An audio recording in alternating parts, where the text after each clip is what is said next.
Welcome back to Booze and Rocks. My name is David Edwards. What does a little bit of port and some orange have to do with a sour? Let's find out.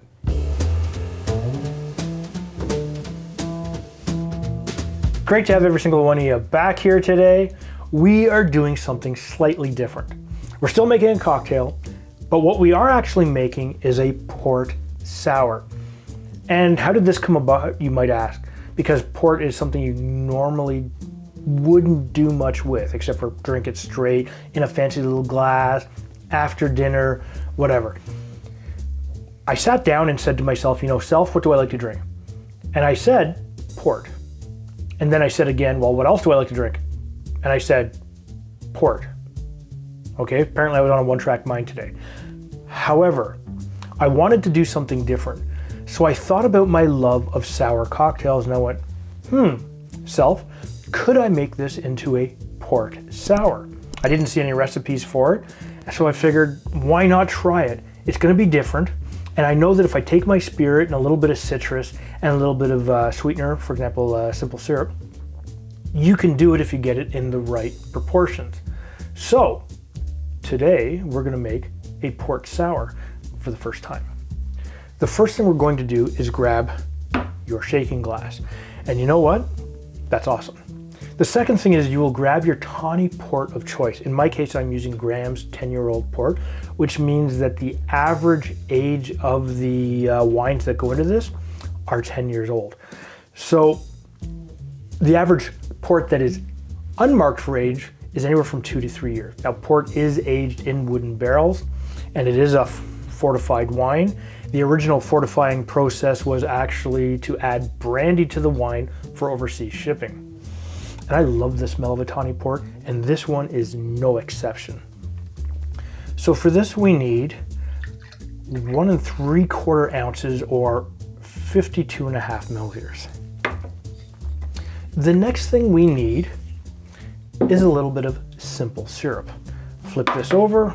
Now this is a 1-to-1 simple syrup, and we're only going to use 15 mils because port itself is a little bit sweeter as a wine goes. Not bad. Now we're going to start adding our citruses. Slam that off to the side like so, and grab your lemon. Grab the sharpest knife you had, because a dull knife is a dangerous knife. Chop it in half.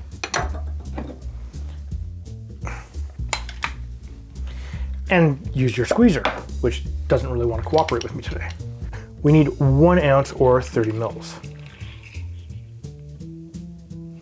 Oh yeah, look at that.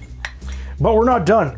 We need a little bit more citrus because a nice Tawny Port also has the taste of cinnamon to it. It also has orange. So what I'm going to use is some orange. And this will give us a different dimension of our flavor. Most sours are made usually with lemon juice. Sometimes you get a little bit of lime juice, depending on the type of sour you're using. And for this, we're going to use 1/4 ounce, which is 15 mils.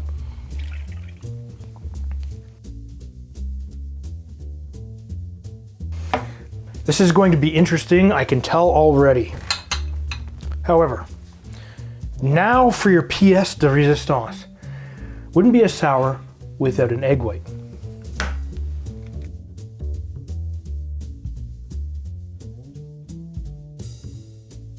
However, this wouldn't be Booze on the Rocks if I wasn't sitting here with an egg white. So I'm going to follow good Booze on the Rocks technique because I laugh at E. coli.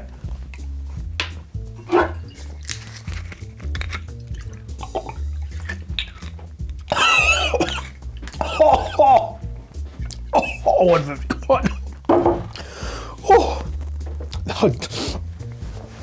Don't do that again.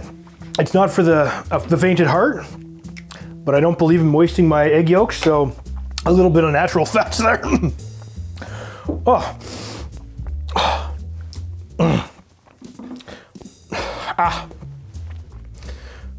So we're ready to go. So what we're going to do is we're going to get some exercise and we're going to dry shake this, then wet shake.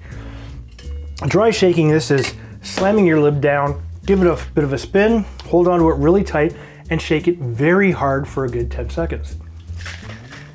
All right, pop it open. Now what we're going to do is we're going to add a little bit of ice. Not a lot, just 2 or 3 cubes. And we're going to shake this hard again for another 10 to 15 seconds hard. And this will be just to chill it down. Yeah. Shake that, let that sit for a moment. Move that over here. And because like any dry shake I seem to do, I seem to get a little bit of a splatter happening, so let's clean that up. Grab your glass of choice. In this case, I'm using a rocks glass. I like the simplicity of those. We're going to add 2 to 3 good sized cubes of ice.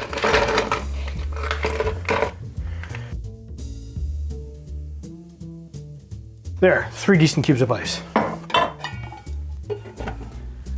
Grab your Hawthorne strainer and give it a bit of a pour.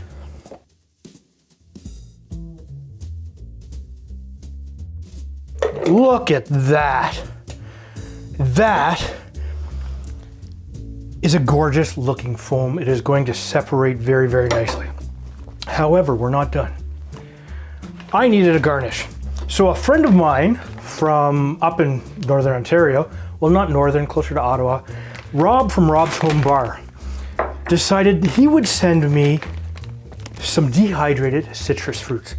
And you know what? I think to make this work, we are going to use, I don't know, let's try a nice little slice of orange on top, like so, because I think it'll go perfect with the orange notes that we introduced in the juice.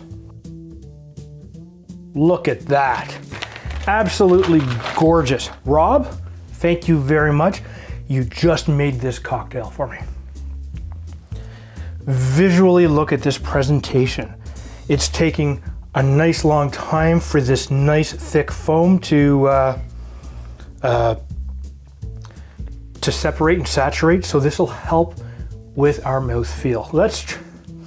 Oh, smells good. Smells so porty goodness. Oh yeah. You get the lemon and you get the orange. That is really good, and that comes out really, really strong in the foam. But it's not overpoweringly strong. It's really, really nice. Oh yeah, now that it's starting to separate, oh yeah, just look at that.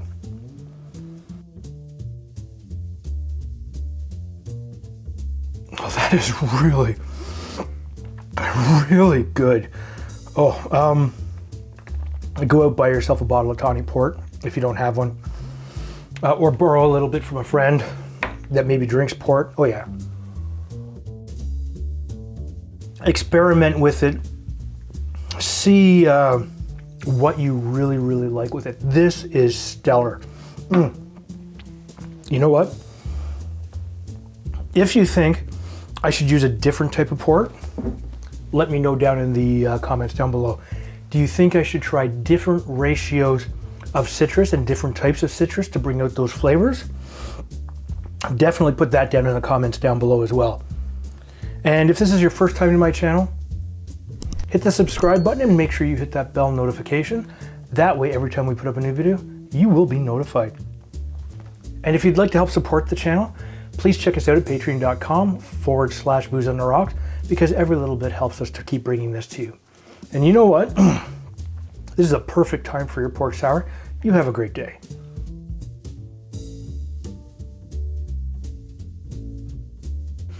And so on and so forth. And I realized I don't think anybody's really made a port sour. Now they probably have, and I just couldn't find any. So I put together my own recipe. Grams is was started by a Scottish textile company in the early 1900s. Stop. 19th century. And this came about because I sat down and I says to myself, what do I like to drink? And I thought down and I thought,